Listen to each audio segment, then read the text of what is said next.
നീ ഹസ്തദാനം ചെയ്ത ശേഷം സുന്ന നിനക്കുള്ള കൈ നീ തന്നെ മുത്തലിയെന്ന ഇബ്നുൽ ഹജർ പറയുന്നതായി കാണുന്നിത് 51-ാം പേജ് ബിഗയിലുണ്ടിത്.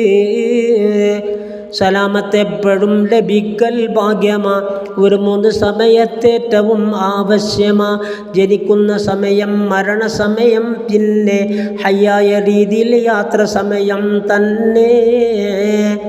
ഇതുപോലെ മറിയമിലുണ്ട്, യഹ്യാ നബിയിലും അതുപോലെ പറയുന്നുണ്ട്, ഈസാ നബിയിലും. സലാം പറഞ്ഞെന്നാണ് കണ്ടത് സ്വപ്നമിൽ, എന്നാൽ മുസല്ലിമിൽ നിന്ന് ഖൈർ മുസല്ലമിൽ.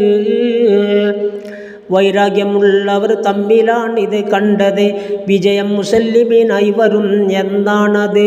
ഇതുപോലെ തഅ്തീറുൽ അനാമിൽ വന്നതാ, സീനൻ്റെ ബാബിൽ നോക്കിയാൽ കാണുന്നതാ. നീ അറബിയിൽ അതിനിപുണനായാൽ തന്നെയും അനറബിയിൽ പറയാം സലാം നീ പിന്നെയും. കേൾക്കുന്നവർക്കിത് തിരിയണം എന്നുള്ളതാ, 246 ബിഗയിലുള്ളതാ. മൊഴിയാതെ ആംഗ്യം കൊണ്ടു മാത്രം നീ സലാം കൊടുക്കൽ കറാഹത്താണ്, ക്യാൻസൽ ആ സലാം. കൈകൊണ്ടൊരാംഗ്യം കാട്ടി മൊഴിയൽ നല്ലതാ, അൽബറക്കത്തിൽ ഇത് വ്യക്തമായി പറയുന്നതാ. തിരുമുസ്തഫ അത് ചെയ്തതായി കാണുന്നതാ, ഇത് അബൂദാവൂദ് നോക്കതിലുള്ളതാ. പൊട്ടന് സലാം പറയുന്നു എന്നാൽ വേണ്ടതാ, കൈകൊണ്ടൊരാംഗ്യം കാട്ടി ഉച്ചരിക്കേണ്ടതാ.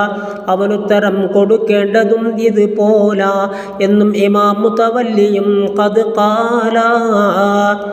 തുടക്കം പരസ്പരം ഒത്തുചേർന്നൊരു സമയമിൽ, എന്നാൽ തുടക്കം 2 പേർക്കും വന്നതിൽ. അപ്പോൾ പരസ്പരമിൽ ജവാബും വേണ്ടതാ എന്നുള്ളതും അധികാർ അതിൽ കാണുന്നതാ.